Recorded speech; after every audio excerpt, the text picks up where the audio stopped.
What is up, guys? What is up? Day 2 of our vlogging here. Everything is getting tested. Let's go. आज हम जा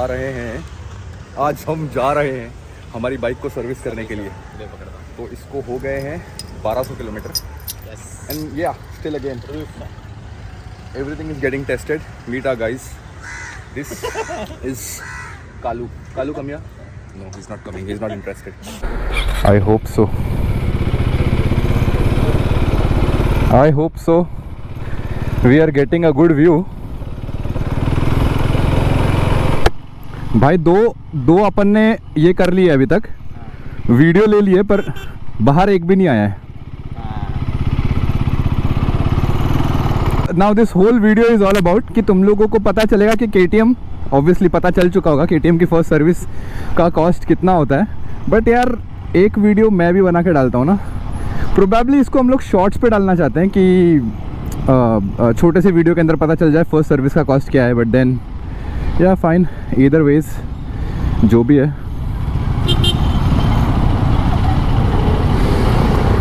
सो डालना चाहिए कि नहीं। और रिक्शा वाले आर द लीडर्स। गाड़ी डालने के लिए, गाड़ी बीच में कौन डालता है? रिक्शा वाले लोग डालते हैं भाई।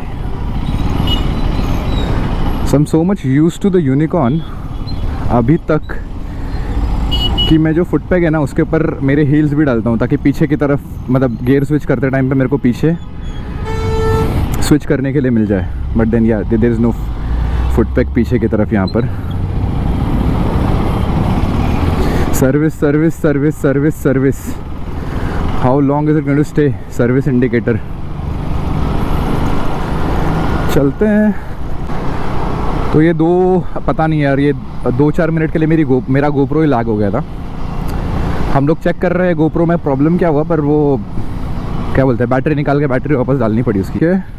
और इधर हमेशा जाम रहता है भाई, एवरी टाइम भैंचोद, एवरी टाइम जाम। लकी हो जाओगे तुम अगर तुमको ये जाम नहीं मिला तो ठीक है। I mean little more excited. थोड़ा ज़्यादा एक्साइटेड हूँ कि मेरी गाड़ी की फर्स्ट सर्विस है, और उसके बाद मुझे लॉन्च कंट्रोल और कुछ सारे फीचर्स जो मेरे को दिखाई नहीं दे रहे थे गाड़ी में, वो मेरे को ओपन मिलेंगे।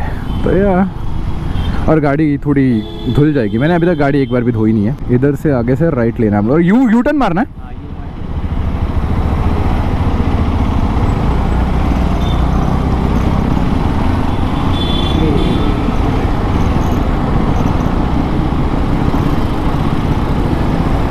भाई एनफील्ड के साथ टक्कर हो गई भाई।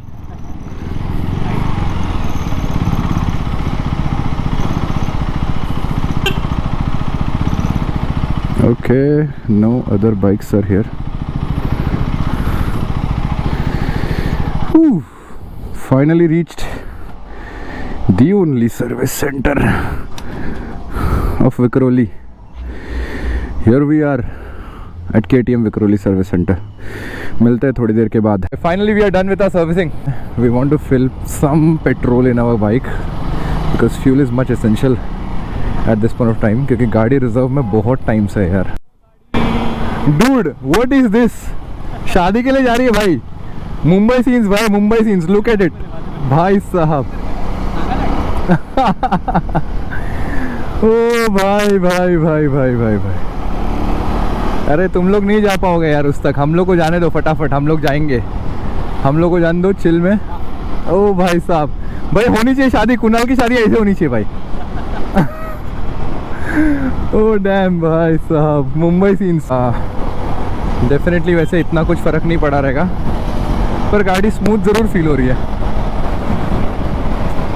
स्मूथ बिकॉज एक बार भी धोई नहीं थी यार। मतलब I just don't wash my bike usually, not usually you can say, not even once I wash my bike. Rev कर रहा हूँ बाइक को तो वो बड़ा स्मूथ लग रहा है। डेफिनेटली ये 5000 RPM के ऊपर आपको बाई डिफ़ॉल्ट आपकी KTM स्मूथ मिलेगी।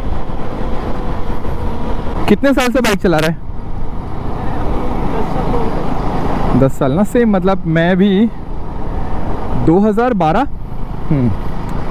मैं 12 साल से फिर बाइक चला रहा हूँ मैं भी। मतलब अपन ऑलमोस्ट सेम टाइम से बाइक चला रहे हैं। तो we can call our self some experienced rider. या definitely not on the basis, अगर मतलब experience if you count, it's about the handling, the way you know the way you are able to maneuver your bike. Those are the things that really matter. कि तुम कैसे चला पा रहे हो उसे, तुम कैसे हैंडल कर पा रहे हो, like what ever the CC you got, तुम उसको हैंडल कैसे कर रहे हो। Even if it is a big motorcycle like 600 cc bike or a moderate size motorcycle like this one, the KTM Duke 390, or a bike like this, you can say a pretty heavy bike. And we've crossed the chaos. See, I'm not at all used to this driving thing yet. Drive करके video log करो, like that is a little bit of tasking for me right now. तो हो गई हमारी first service complete. अभी हम जा रहे हैं घर और बताऊंगा मैं तुमको कितना हुआ है मेरा फर्स्ट सर्विस का कॉस्ट और क्या क्या चीज़ किस तरीके से इंक्लूड करी है उन्होंने। I first drove a Passion Pro, फिर पैशन के बाद मैंने not the Passion Pro, Passion तो पैशन के बाद आई थी पैशन प्रो आई गेस। तो पैशन चलाना जब मैं सीखा उसके बाद मैंने, मेरा दोस्त है साइलेश करके, तो उसकी R15 थी, R15 फर्स्ट जनरेशन, ठीक है, and I really love that motorcycle. उसके बाद की R15 मुझे इतनी ज़्यादा पसंद नहीं आई, बट द रिसेंट वन जो अभी आई है वो फिर भी अच्छी लगती है। तो उसकी bike we used to go to Mensa classes, I still remember Mensa is in Mulund, और हम यहाँ पे कॉलेज में थे, New Horizon, it's in Airoli here itself. तो यहाँ से we used to go to Mensa, but उसको ना हेलमेट में चलाने की आदत नहीं थी। ही वाज लाइक भाई हेलमेट पहन के चलाने को मेरे को ना अजीब लगता है, मेरे को जमता नहीं है। तो आई वाज लाइक भाई मेरे को तो गाड़ी चलानी है, जबकि मैं बाहर जाके चलाता भी था गाड़ी। I was not a frequent rider. तो मैंने जब फर्स्ट टाइम हेलमेट लिया था भाई हाथ में, ओ भाई साहब, मतलब I don't know if you guys still know the feeling of how different it feels wearing a helmet and driving it for the first time and without helmet। तो वो दोनों चीज़ का डिफरेंस बहुत ज़्यादा फील होता है। Like now if a person is very much into helmets, वो बहुत ज़्यादा हेलमेट पहन के बाइक चलाता है, तो उसे वो चीज़ ना अब लगेगी कि भाई बिना हेलमेट के it doesn't feel good, like it feels like we are missing something. And when you are wearing the helmet for the first time, वो ऐसा लगता है कि यार क्या पहन के चला रहा हूँ मैं, मुझे राइट लेफ्ट का अंदाज़ा नहीं आ रहा है। And you know you feel a little claustrophobic, it's not claustrophobic actually, but वो थोड़ी सी अनकम्फर्टेबल फीलिंग जो तुमको ना बहुत अजीब लगा देती, मतलब अजीब फीलिंग दे देती है। तो that was my first experience and I still lively remember it man. I mean I remember it like every bit of it. So now that we are home, मैं बताना चाहता हूँ कि मेरी बाइक की फर्स्ट सर्विस कॉस्ट कितनी हुई। Okay, तो जो उनकी रिसीट होती थी पता नहीं किधर गई, it was in my pockets, पर अभी चलो खैर जान दो।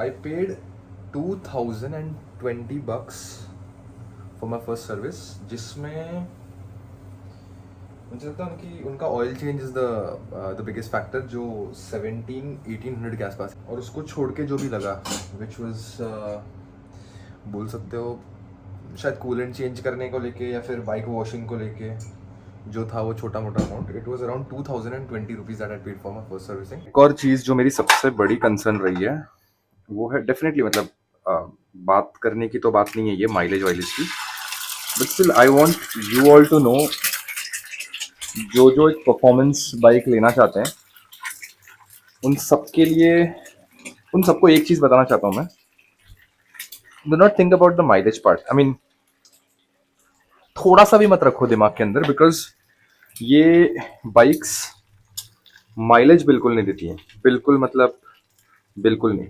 इफ यू से अभी जो करंट माइलेज मेरी बाइक को मिल रहा है, it is coming around 3.9 litres पर 100 kilometre, which is around 26-27 kilometres पर लीटर। माइलेज का डिफरेंस समझ में आता है भाई, बहुत समझ में आता है, बिकॉज तुम जब फुल कर रहे हो टैंक से, फॉर एग्जाम्पल 15 लीटर तुमने फुल कर दिया, वो 15 लीटर फुल करने के बाद तुमको, अगर तुम्हारी रनिंग काफी अच्छी है, तो जो तुम 10 दिन में भरते थे पेट्रोल, वो तुम अब 7 दिन में भरोगे। तो जो 3 दिन का डिफरेंस आया ना, वो होता है actual difference. It's not about the difference की 25-30 और 35-40, तुम्हारी फ्रीक्वेंसी में जो डिफरेंस आया था ना, वो तुमको बहुत ज्यादा डिफरेंस समझ में आता है, वो फील होने लगता है डिफरेंस। क्योंकि बाइक खरीदना, कोई भी बड़ी बाइक खरीदना ना, बड़ी बाइक यानी कि अगर तुम समझो ना 400 सीसी की बाइक, 4 लाख की बाइक, 4-5 लाख की बाइक खरीदना बड़ी बात नहीं होती, उसको मेंटेन करना बड़ा बात हो जाता है। अभी 2,000 रुपए का service cost, it was a very basic service cost जो मैंने इनकर किया, क्योंकि मैंने लिटरली तुम समझ लो ना यार, मैं पुरानी मेरी बाइक थी यूनिकॉर्न पे, या फिर स्कूटी थी मेरे पास, स्कूटी है भी मेरे पास अभी भी, तो स्कूटी और यूनिकॉर्न पे आई हैवंट स्पेंट 2,000 रुपया के आसपास on a very basic service. हाँ, कोई ना कोई बाइक में थोड़ी बहुत प्रॉब्लम्स आ रही हैं, ब्रेक रिलेटेड इश्यूज हैं या क्लच रिलेटेड इश्यूज हैं या कुछ भी इश्यूज है, मतलब बाइक में कुछ इश्यूज एक्स्ट्रा जो मुझे फिक्स करने हैं, तब मुझे 2 से 3 हजार के आसपास का कॉस्ट गिर रहा था, वरना मुझे वो कॉस्ट इनकर करने की जरूरत नहीं थी। कंसिडरिंग मेरी बाइक तो बहुत पुरानी थी, तो हमेशा 2-2 3-3 हजार कॉस्ट दे रही थी, तो वो सर्विस कॉस्ट ऑलमोस्ट सिमिलर हो जा रहा है मेरे लिए। अब आ जाती है कॉस्टिंग टायर्स की, पार्ट्स की कॉस्टिंग। और टायर्स काफी महंगे हैं, तुमको 8-10 हजार के टायर्स लगे हैं गाड़ी में, 10-15 हजार किलोमीटर से तुमको टायर चेंज करने हैं।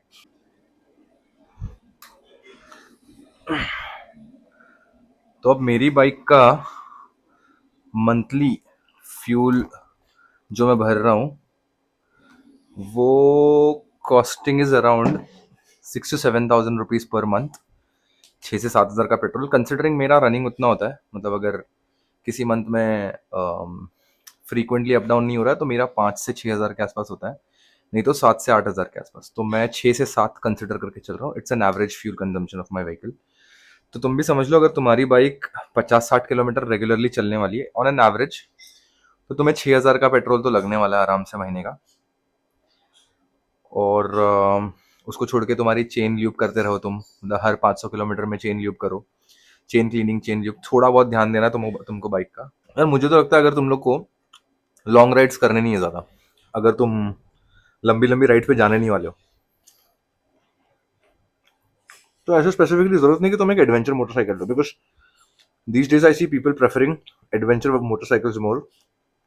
Even they want to buy a, if they want to buy a super bike or if they want to buy a naked sports bike, तो लोग स्पोर्ट्स सेगमेंट को छोड़ दे रहे हैं और डायरेक्टली क्रूजिंग सेगमेंट पे और एडवेंचर सेगमेंट के ऊपर जा रहे हैं। तो मैं बोलूंगा डायरेक्टली तुमको एडवेंचर सेगमेंट पे जाने की जरूरत नहीं। अगर तुम्हें पता है कि तुम्हारी ज्यादा राइड्स होने नहीं वाली है, साल में 1 या 2 राइड्स होने वाली है, तो why miss the fun of riding a sports motorcycle, right? Like it doesn't make any sense. हाँ, तुम बोल रहे हो यार मैं 2-3 साल में अगर राइड करा, तो अगर वो किया तो ना, तो you can sell this bike if you think कि वो टाइम पे जब जो सिचुएशन आ गया कि तुम फ्रीक्वेंटली राइड कर रहे हो, तो you can sell this bike and buy another bike, और if you can keep this bike and still buy another bike. और तुम देख सकते हो कि तुम कितने अच्छे से राइडिंग कर सकते हो। You don't have to directly think about something कि तुम एडवेंचर करना चाहते हो और उसके बाद तुमने डायरेक्टली एक 400cc 500cc एडवेंचर बाइक खरीद ली। You can go for 2-3 lakh rupees का बाइक, इवन वो बाइक्स अच्छे होते हैं एडवेंचर के लिए, तो तुम 2-3 साल में वो भी खरीद सकते हो। तो you can enjoy both the segments, sports का सेगमेंट भी एंजॉय कर सकते हो तुम, टूरिंग का सेगमेंट भी एंजॉय कर सकते हो। अभी फिलहाल शॉर्ट राइड्स करते हो तो, बिकॉज तुम ही सोचो ना यार, अगर तुम एक लॉन्ग राइड पे जाते हो,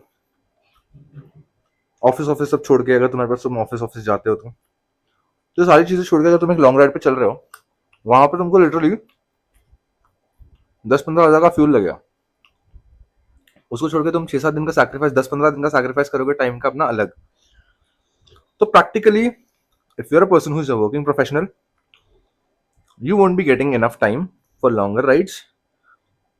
शॉर्ट राइड के लिए अगर तुम्हारी पसंद है एडवेंचर साइड में, टूरिंग साइड में, if you are incline towards that, तो डेफिनेटली गो फॉर दैट। या फिर तुम स्पोर्ट्स सेगमेंट अगर पसंद करते हो, तो अपने मन को मार के दूसरे सेगमेंट पे घुसने से अच्छा तुम स्पोर्ट्स सेगमेंट पे रहो और इसे भी एंजॉय करो।